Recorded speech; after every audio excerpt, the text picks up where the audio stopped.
Bismillahirrahmanirrahim. Assalamualaikum warahmatullahi wabarakatuh. Alhamdulillahi hamdan katsiran tayyiban mubarakan fih kama yuhibbu rabbuna wa yardah. Wa ashhadu an la ilaha illallah wahdahu la syarika lah. Wa ashhadu anna Muhammadan abduhu wa rasuluh. Allahumma fasalli wa sallim wa barik wa zid wa an'im ala nabiyyina Muhammad wa ala alihi wa ashabihi wa man sara ala nahjihi ila yaumiddin. Amma ba'd. Para jamaah DKM Masjid, Pak Ustadz Imam dan pengurus lainnya, serta jamaah Masjid Raya Telaga Kahuripan yang dirahmati Allah Subhanahu wa taala. Semoga kita selalu diberikan inayah, pertolongan dari Allah Subhanahu wa taala untuk senantiasa mengerjakan ibadah-ibadah di bulan suci Ramadan ini. Kemudian salawat serta salam semoga tercurahkan kepada baginda kita, suri tauladan kita, Nabi besar kita Nabi Muhammad sallallahu alaihi wasallam, beserta para sahabatnya dan orang-orang yang mengikutinya hingga akhir zaman kelak. Alhamdulillah, kita masih diberikan kesempatan pada pagi hari ini dalam acara majelis ilmu Coffee Morning, walaupun memang tidak ada kopinya ya karena puasa gitu. Tapi walaupun kita tidak bisa menyeruput kopi pagi ini, tapi insya Allah bisa menyeruput keberkahan ilmu di majelis ini. Rasulullah SAW bersabda, "Wa majtama'a qaumun fi baitin min buyutillah." Dan tidaklah suatu kaum itu berkumpul. Nah, kumpul nih alhamdulillah kita. Fi baitin min buyutillah, di antara rumah Allah. Yatluna kitab Allah, mereka mengaji baca Al-Quran. Wa yatadarasuna fima bainahum, dan juga mereka mudarasah, belajar, mempelajari kalamullah, Al-Quran, hadis, fikih, tafsir. Wa yatadarasuna fima bainahum illa, maka inilah yang dipersiapkan untuk kita insyaallah. Illa nazalat alaihimus sakinah, kecuali turun pada kita insyaallah as-sakinah, ketentraman. Ya Bapak-bapak Ibu sekalian, pasti kalau kita ke masjid itu rasanya tentram. Illa nazalat alaihimus sakinah wa ghasyiyat humur rahmah. Wah, pulang-pulang kita dapat rahmah, dapat ide-ide baru, pikiran kita di refresh lagi. Wa haffathumul malaikah, dan kita diliputi oleh para malaikat. Sayangnya aja kita tidak melihat, karena kalau malaikat terlihat semua orang pasti beriman. Wa haffathumul malaikah wa dzakarallahu fi man indah, dan Allah akan menyebut nama-nama kita insyaallah. Jadi kita walaupun seorang itu tidak masyhur di dunia, tapi kalau dia selalu mengkaji kalamullah, belajar, memakmurkan masjid, maka insya Allah nama-nama kita bakal disebut oleh Allah di hadapan para malaikat. Luar biasa. Semoga kita termasuk orang-orang yang tadi disebutkan oleh hadis Nabi Muhammad SAW. Amin amin ya rabbal alamin. Jamaah yang dimuliakan oleh Allah Subhanahu wa taala. Sudah tampil? Oh ya. Alhamdulillah, ini kita akan membahas ya tafsir dari ayat sejuta solusi, jalan takwa dan janji ilahi. Nah, semuanya itu ya. Ayat sejuta solusi, jalan takwa dan janji ilahi. Nah, sajaknya itu. Ada yang tahu di sini ayat apa? Oh Ibu, apa itu ayat sejuta solusi? Sejuta solusi. Pertama, saya kasihkan ciri-cirinya. Ayat yang menjadikan semua urusan mudah.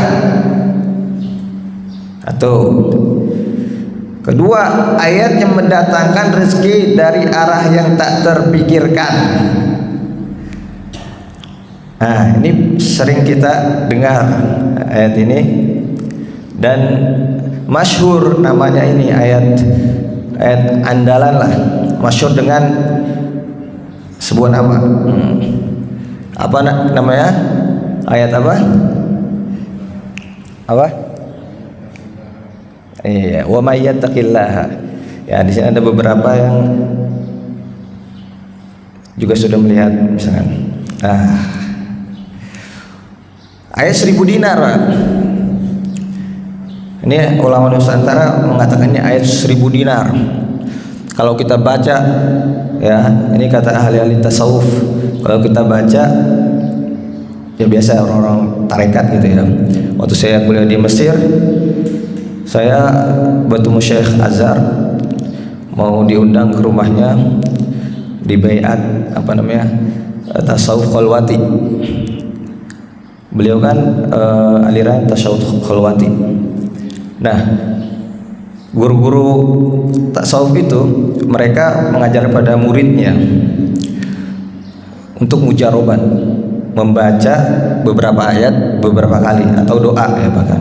Di antara ini, makanya dibilang ayat 1000 dinar.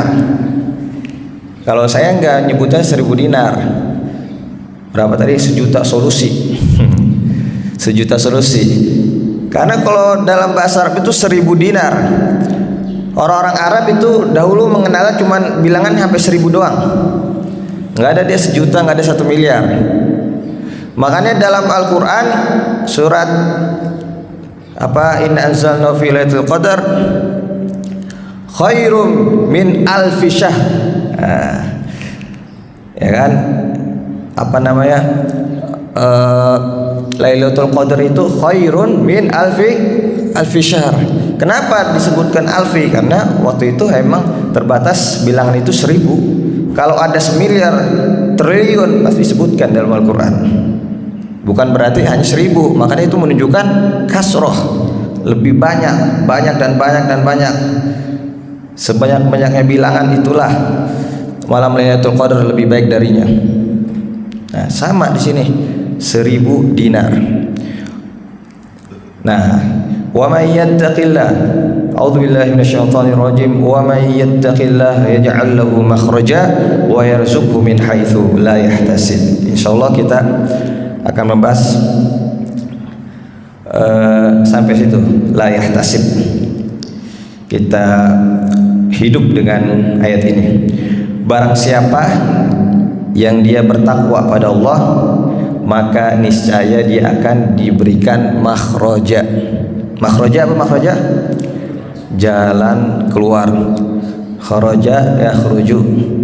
Kalau di Arab Saudi, di Makkah, lihat di situ ada makhraj. Nah, kalau bacanya makhraj berarti kita nggak boleh masuk dari situ, Pak.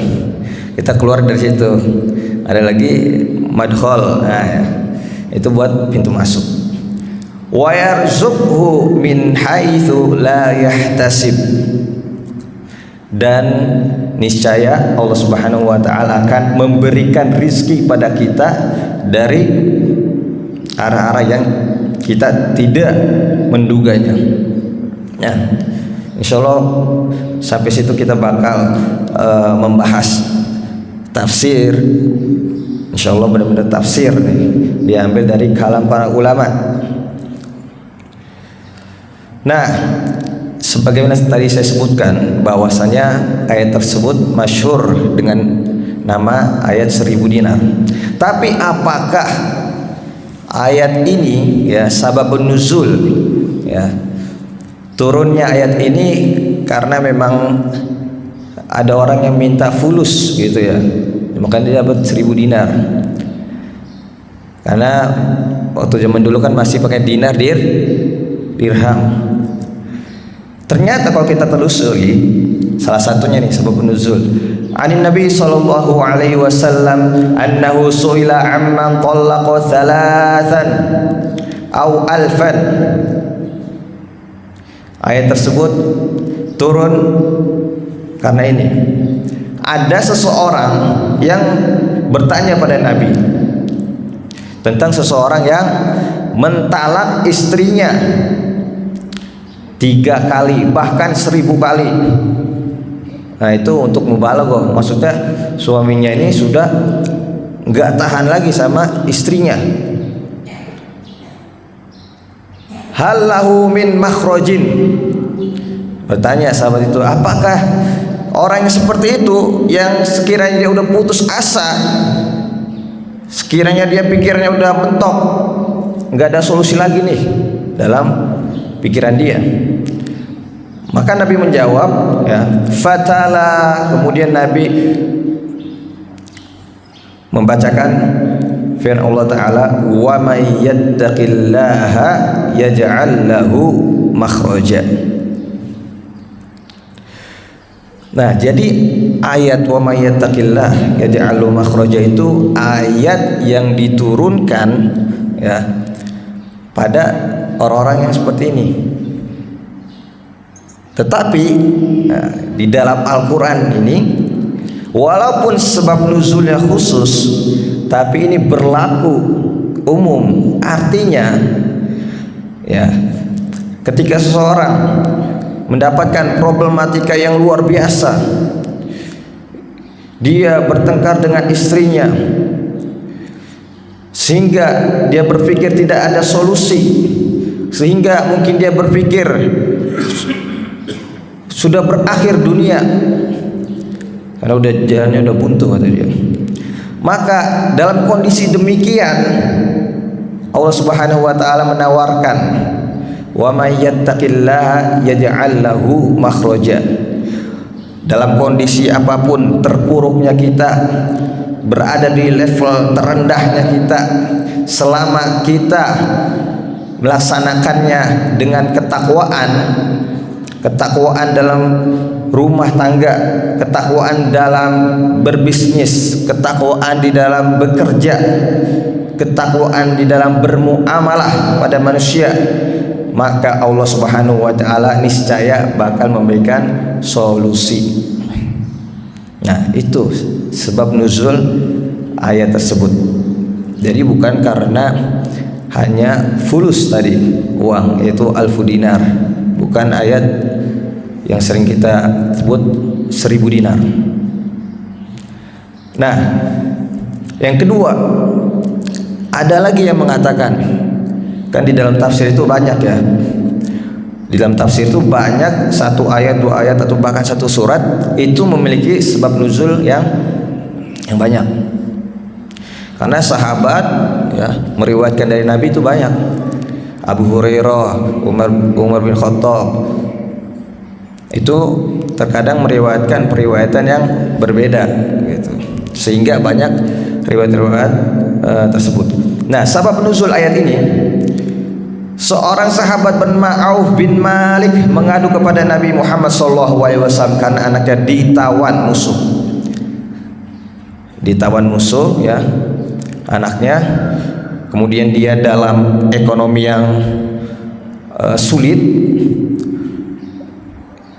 Ketika ekonomi sulit, banyak masalah. Kemudian istrinya mengeluh kepada suaminya. Anaknya juga nggak balik-balik karena ditawan oleh kaum musyrikin. Coba, kalau zaman sekarang mah mungkin udah banyak tunggakan ya kan, anak-anak sekolah, kemudian banyak masalah, kemudian istri menekan suami gitu.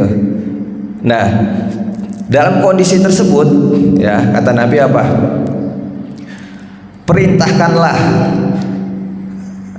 istrimu agar berzikir, bersabar, bertakwa, dan jangan lupa membaca la haula wala quwata illa billah.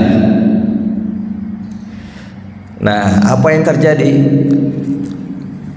Suami istri berzikir la haula wala quwata illa billah, membaca itu dan bertakwa.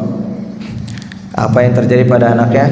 Anaknya yang tadinya ditawan oleh kaum musyrikin akhirnya balik kepada kedua orang tuanya, plus membawa 4.000 ekor kambing. Jadi bener-bener 4.000 ekor kambing gimana tuh? Bener-bener lalai ini orang-orang musyrikin menjaga apa? Menjaga tawan-tawanannya. Bener-bener Allah Subhanahu wa Ta'ala menurunkan keajaibannya sehingga orang-orang musyrikin itu mereka nggak tahu kalau anak ini lari kabur, plus sama kambing-kambingnya itu 4.000 kambing. Kenapa? Karena orang tuanya sabar, bertakwa. Nah, sebagai rezeki yang tak terduga. Jadi luar biasa ayat ini ya. Keutamaannya dari hadis Nabi Muhammad SAW sebagaimana diriwayatkan oleh Imam Ahmad wal Hakim wasahahu Ibn Hakim ya, disahihkan oleh Imam Al Hakim. Ja'ala Rasulullah sallallahu alaihi wasallam yatlu hadhihi al-ayah wa man yattaqillaha yaj'al lahu makhraja wa yarzuqhu min haitsu la yahtasib. Rasulullah sallallahu alaihi wasallam di hadapan Abi Darda atau Abi Dzar ya, maaf, Abi Dzar, seorang sahabat, mengulang-ulang ayat ini. Nabi aja mengulang ayat ini, wa may yattaqillaha yaj'al makhraja. Terus diulang itu. Wa yuraddiduha, diulang hatta na'istu, sampai kata Abu Dzar sampai saya ngantuk gitu. Nabi terus mengulang-ulang ayat ini. Tsumma qala ya Aba Dzar. Nah, ketika Nabi ngeliat ngantuk, kok ente ngantuk sih, saya bacain gitu. Tsumma qala ya Aba Dzar, wahai Abi Dzar, lau annan nasa, seandainya manusia kullahum seluruhnya, akhadhu biha, mereka mengamalkan ayat ini, lakafathu, maka niscaya bakal apa? Cukup. Cukup ya. Yakin kita orang yang bertakwa itu memang kalau benar-benar bertakwa, benar-benar bertakwa. Kenapa? Karena di dalam ayat lain Allah Subhanahu wa taala berfirman, ya ayyuhalladzina amanu taqullaha haqqa tuqatih. Jadi takwanya enggak sebentar. Takwanya benar-benar takwa, dimanapun bertakwa, dalam hal bekerja bertakwa, dikasih amanah bertakwa, dalam memimpin keluarga dia bertakwa. Itu namanya haqqa tuqatih ya, yang sering kita dengar tuh ketika sholat Jumat, khutbah Jumat ya. Nah, jadi inilah tarbiyah Nabi Muhammad SAW mengajarkan kepada sahabatnya untuk bertakwa. Kita lihat tarbiyah Nabi kepada para sahabat. Kemenangan Badar bukan karena jumlah tapi karena doa dan sabar. Ketakwaan kaum muslimin. Bapak-bapak ibu sekalian, sebagaimana kita ketahui perang Badar, kaum muslimin itu berapa jumlahnya? Jauh lebih dikit dibanding kaum musyrikin. Kaum muslimin cuma 300-an. Kaum musyrikin ya, kafir Quraisy, mereka itu sampai 1000-an. Akhirnya kaum musyrikin nyepelein mereka ketika perang Badar. Udah paling kita menang, nggak ada apa-apanya itu Nabi Muhammad dan kaumnya. Makanya sampai di perang Badar ini yang diabadikan Al-Quran luar biasa. bukan hanya kaum muslimin dari kalangan manusia ya yang perang saat itu, tapi siapa yang ikut perang? Malaikah. Sampai iblis juga ikut perang itu melawan para malaikat. Kan ayatnya ada tuh. Ayatnya apa? إذ تستغيثون ربكم فاستجاب لكم أني ممدكم بألف من الملائكة منزلين. Sesungguhnya ya kalian ketika kalian meminta pertolongan pada hari Badar, maka Allah Subhanahu wa turunkan 1000 malaikat. 1000 malaikat pada perang Badar. Kemudian ditambah lagi, kalau kalian kurang yakin, bala in tasbiru wa tattaqu wa ya'tukum min fawrihim hadza.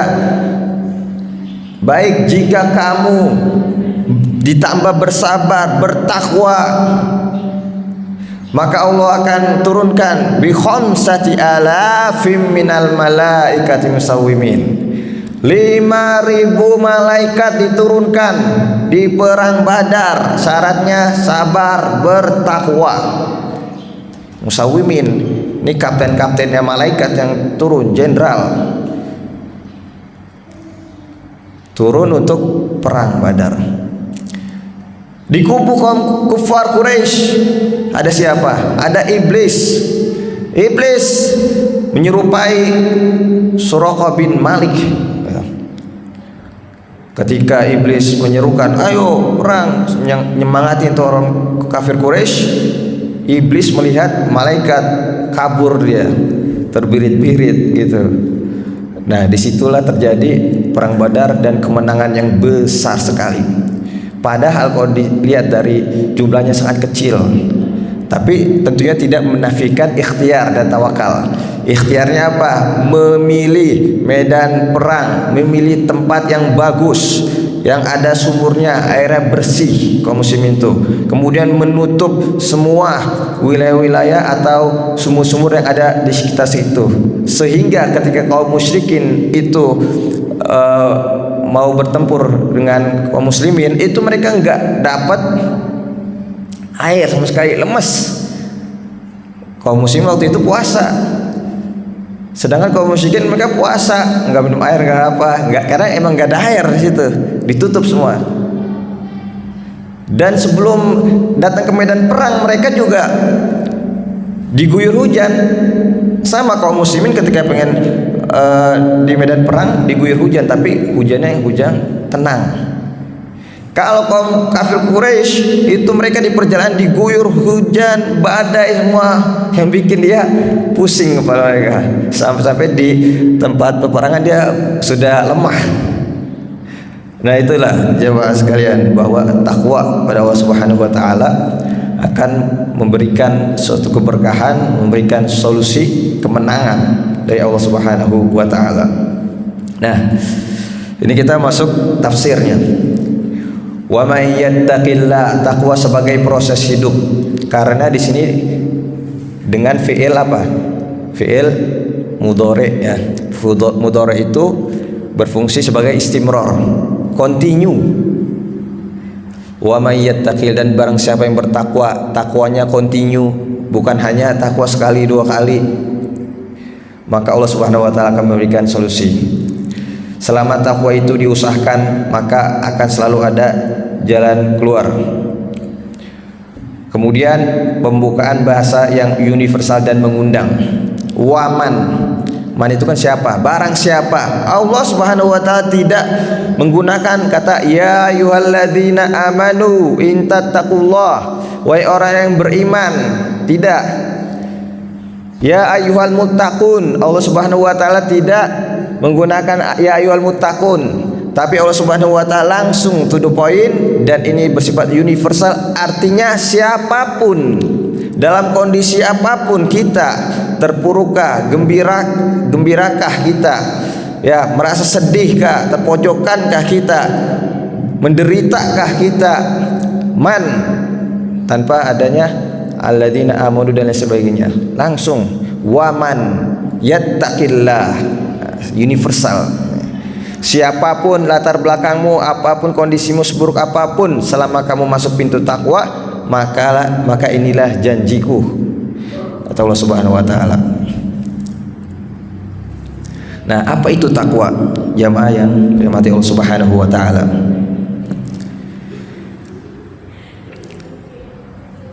Secara bahasa itu dari kata waqayati. Ya, waqayati, yaitu apa? Menjaga. Maka ini ada kaitannya juga tentang ayat puasa. Ya ayyuhalladzina amanu kutiba alaikumusiyam kama kutiba alal ladzina min qablikum la'allakum tattaqun. Ini ayat favorit nih di Ramadan ya. Hafal semua. Seperti kita hafal Al-Fatihah gitulah ya. Enggak pernah dihafal gitu. Ya ayyuhalladzina kutiba alaikumusiyam kama kutiba alal ladzina min qablikum la'allakum tattaqun. Ternyata kalau saya perhatikan, la'allakum tattaqun bukan hanya takwa dalam istilah melaksanakan perintah dan menjauhi larangan, tapi takwa itu dari waqayati, menjaga dari penyakit, kesehatan.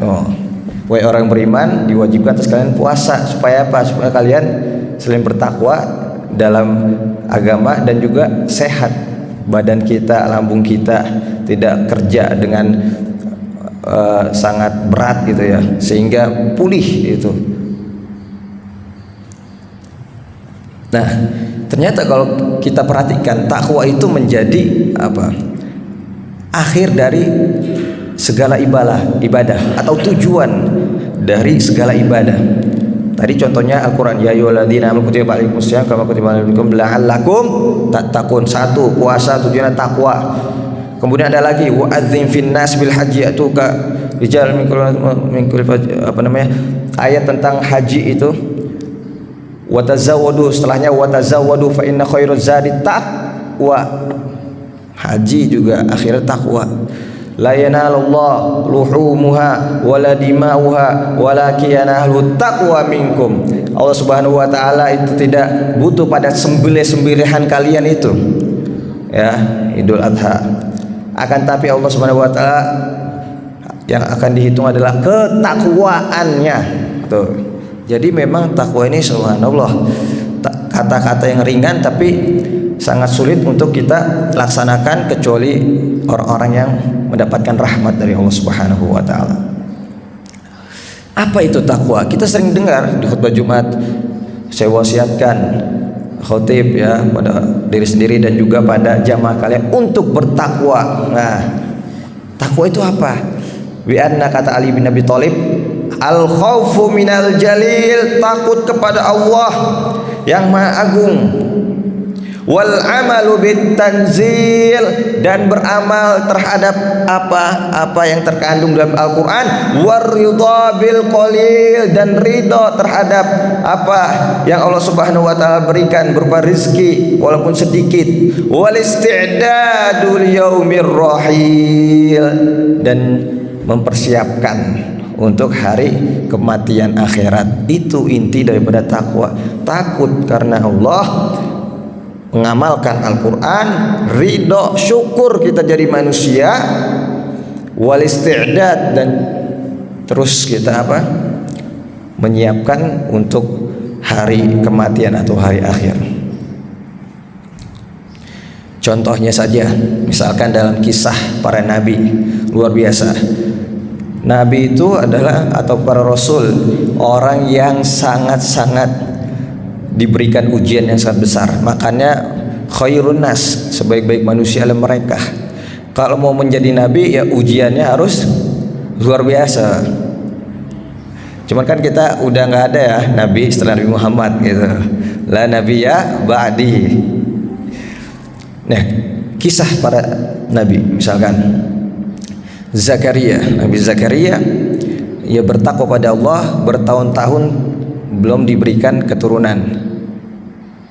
Kemudian karena beliau bertakwa, Kata Allah Subhanahu wa taala, "Ya Zakaria, inna nubasyyiruka bi ghulamin ismu Yahya."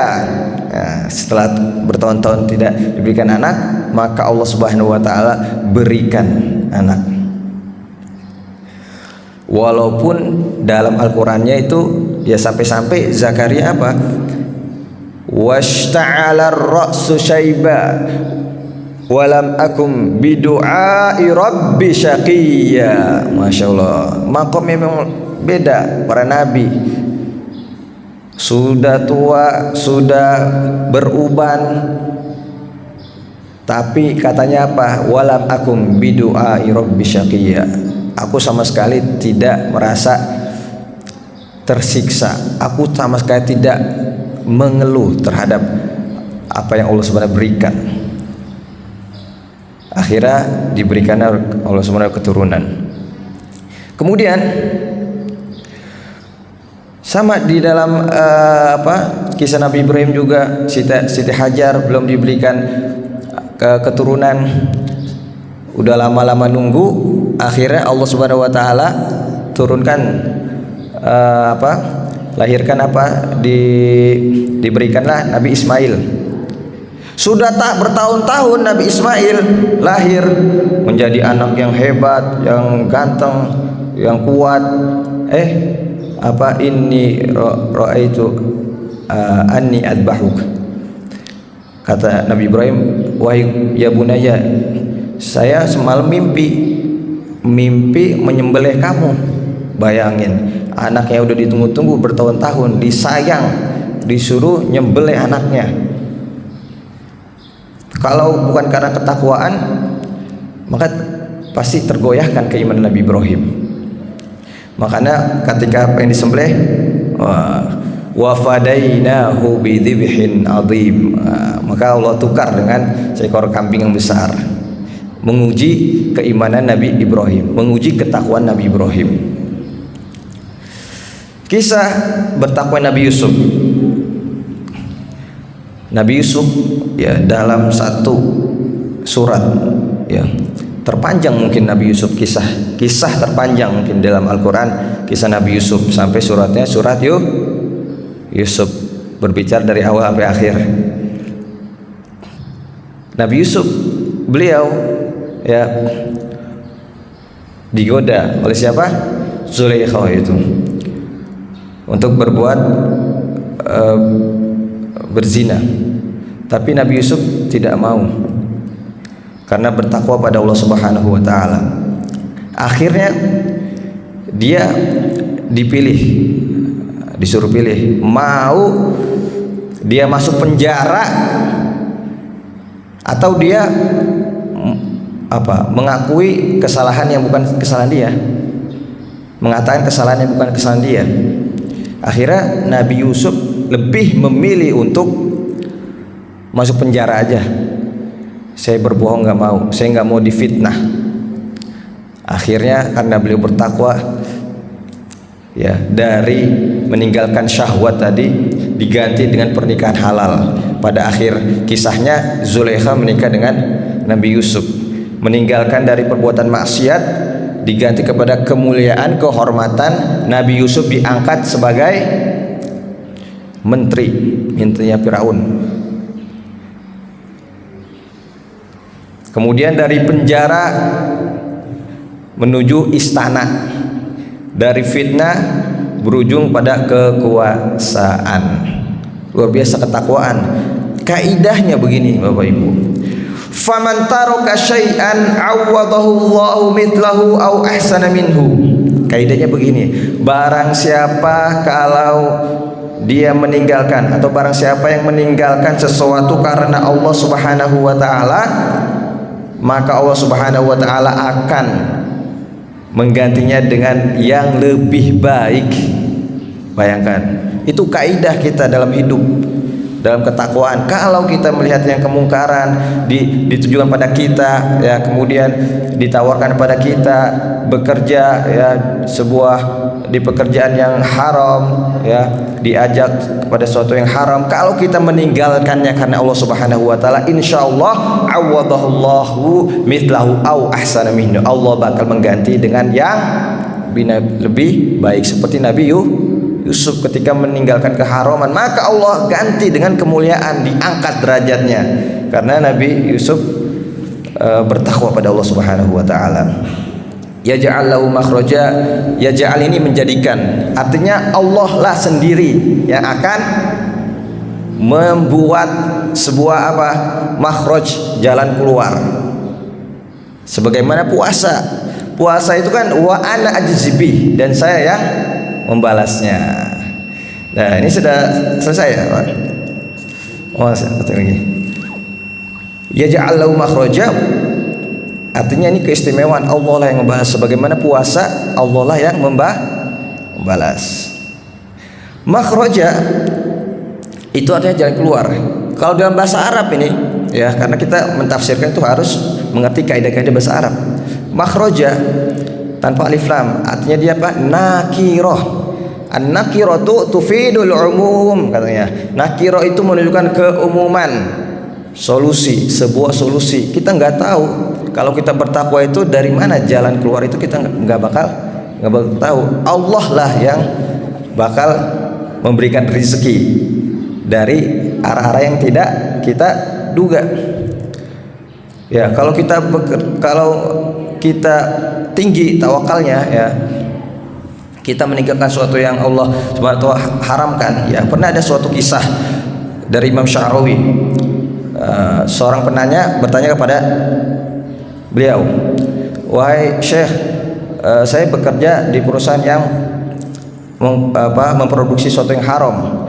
Apakah saya harus meninggalkan?" Kata Syekh Sya'rawi, "Iya, tinggalkan segera. Karena Allah Subhanahu wa taala berfirman, "Wa may yattaqillaha yaj'al lahu makhraja." Kalau dia bertakwa meninggalkan sesuatu yang haram, maka Allah Subhanahu wa taala akan menjadikan dia solusi. Apakah saya harus nyari kerjaan dulu yang lain? Enggak, langsung, katanya. Karena Allah langsung, orang bertakwa langsung diberikan solusi. Hingga ketika orang yang bertanya itu menulis sebuah surat pengunduran diri, ya, sebelumnya dia juga melamar ke perusahaan lain gitu. Pas mau mengundurkan diri, dia ditelepon. Nah, perusahaan ini yang kedua ini langsung nelpon dia, langsung nerima, ya, menerima dia sebagai pekerja.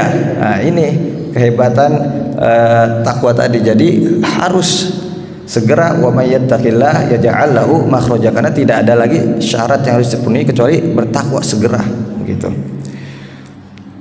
Wa yarzuqhu min haitsu la yahtasib, ini rezeki. Rezeki itu bukan hanya sesuatu yang harta, ya, akan tapi rezeki adalah kullu ma yuntafa' bihi, setiap apa-apa yang Allah Subhanahu wa taala, atau setiap apa-apa yang bermanfaat. Sa'on kana madian, baik itu fisik seperti harta, atau itu sesuatu yang maknawi seperti ilmu, ya, kebahagiaan, akal pikiran, kecerdasan. Nah, itu semua rezeki. Kadang kita mungkin lalai, ya, kita tersohok-sohok secara ekonomi, kita bilang, Allah kenapa enggak memberikan kita rezeki, padahal Allah Subhanahu wa taala selalu memberikan kita rezeki, nafas, kecerdasan, bisa mikir. Bahkan hewan saja itu Allah Subhanahu wa taala berikan rezeki. Wa ma min dabbatin fil ardi illa 'ala Allahi rizquha. Orang kafir, non muslim, semua diberikan rezeki Allah Subhanahu wa taala. Nah, rezeki terbagi menjadi dua. Rezeki yang bersifat umum, semua makhluk hidup diberikan rezeki. Ada rezeki yang dikhususkan untuk orang-orang yang muttaqin. Nah, inilah kita.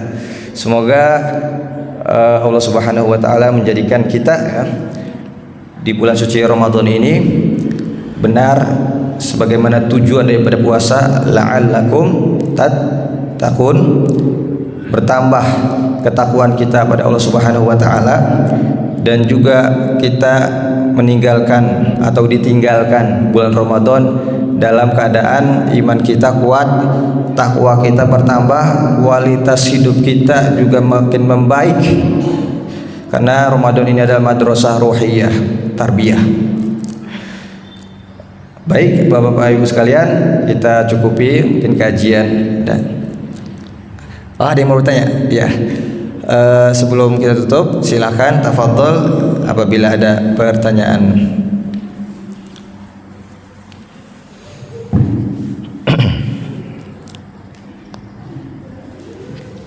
Assalamualaikum warahmatullahi wabarakatuh. Assalamualaikum warahmatullahi wabarakatuh. Terima kasih Ustaz atas pemaparannya. Mudah-mudahan Ustaz senantiasa dalam lindungan Allah Subhanahu wa taala.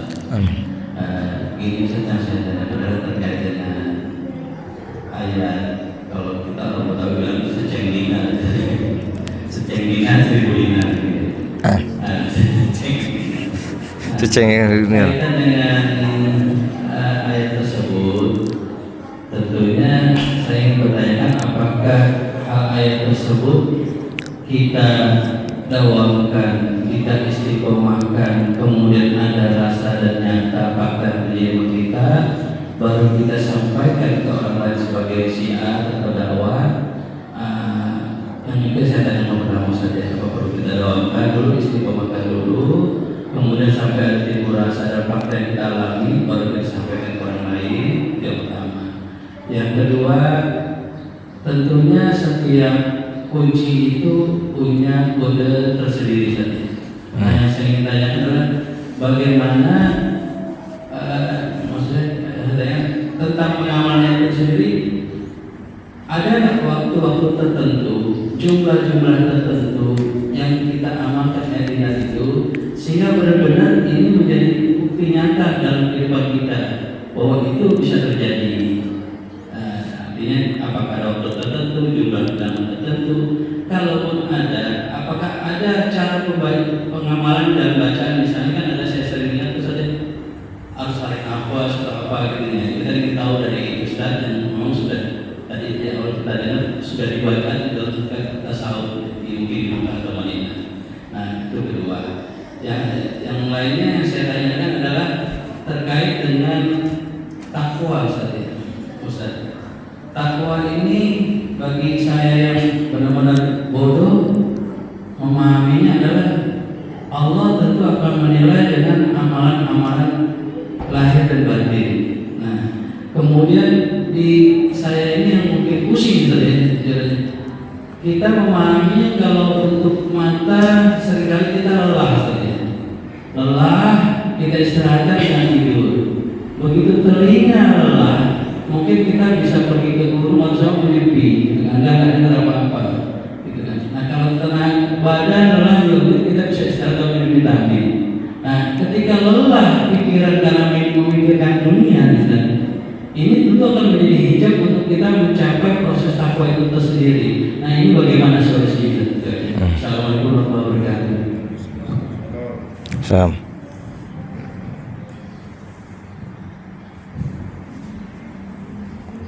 Ya, langsung kita jawab ya. Bismillahirrahmanirrahim. Bagaimana tadi kita caranya mendawamkan ya pertanyaan pertama, mendawamkan ayat tadi wa may yattaqillah. Apakah kita harus beramal dengan takwa dulu ya, kemudian kita sampaikan ya kepada orang. Nah, jadi memang sebagaimana kita ketahui dan sering dengar, Nabi Muhammad SAW bersabda, "Baligh anni walau ayah." Sampaikan dariku walaupun ayat. Tapi ayat ini sering salah pahami. Artinya dia mungkin secara keilmuan Islamnya ya, agamanya belum mumpuni. Tapi dia sudah berbicara tentang banyak tentang hukum-hukum Islam.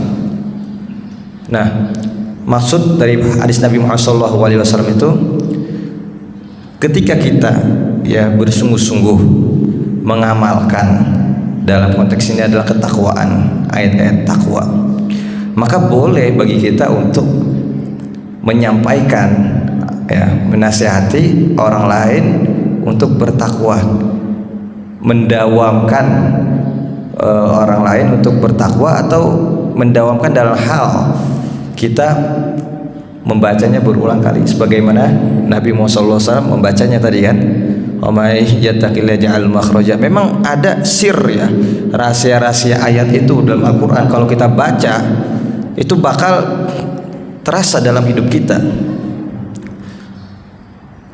Banyak yang diajarkan oleh guru-guru kita ya, guru saya juga mengajarkan setiap subuh itu membaca di antara nih ayat ini, wa may yattaqillaha yaj'al lahu makhraja innallaha war-razzaq. Innallaha war-razzaq itu kalau pengen mendapatkan rezeki, dilapangkan rezekinya, ketakwaan didawamkan, ingin mendapatkan solusi dalam hidup. Nah, kalau pertanyaan kedua berkaitan tentang jumlah. Jumlahnya itu biasanya memberikan kita rekomendasi 100 ya. Wa may yattaqillah setelah subuh. Cuman kalau saya bagi di setiap habis sholat atau ketika saya tidak melakukan apa-apa. Wa may yattaqillah yaj'al lahu makhraja. Tapi benar-benar Bapak-bapak sekalian harus mengetahui kandungan ayat itu. Wa may yattaqillah yaj'al lahu makhraja. Alhamdulillah kita tadi telah membahasnya kan. Wa may yattaqillah yaj'al makhraja baca 100 kali. Itu bakal menimbulkan perubahan pada hidup kita. Nah, inilah yang diajarkan oleh guru-guru kita dan itu membekas. Coba saja. Ini namanya kalau dalam ilmu tasawuf apa namanya? Mujarobat ya. Mujarobat. Ya, saya walaupun saya ngajar di ini Muhammadiyah ya, tapi saya alhamdulillah karena Al-Azhar ya moderat. Jadi mujarobahnya saya coba, akhirnya alhamdulillah guru-guru kami juga mengajarkan demikian. Kemudian ya, ketika kita ingin selalu bertakwa ya, pertanyaan ketiga yaitu ada dunia ya yang menghijab kita, yang menutupi kita dari ketakwaan. Ya, ada sajalah. Contohnya aja tadi kita ingin mendawamkan zikir. Zikir itu kan wirid ya. Zikir, wiridan. Nah, itu agak sulit konsisten. Sama halnya membaca Al-Quran. Dalam Ramadan misalkan satu hari 1 juz atau 1 juz. Coba Bapak Ibu sekalian, butuh konsisten nggak? Maka itu butuh. Datang dunia, ada anak, ada urusan kantor, urusan apa, bakal kalau kita tidak bisa memanagenya itu bakal menjadi hijab. Tapi kalau kita belum bisa memanagenya,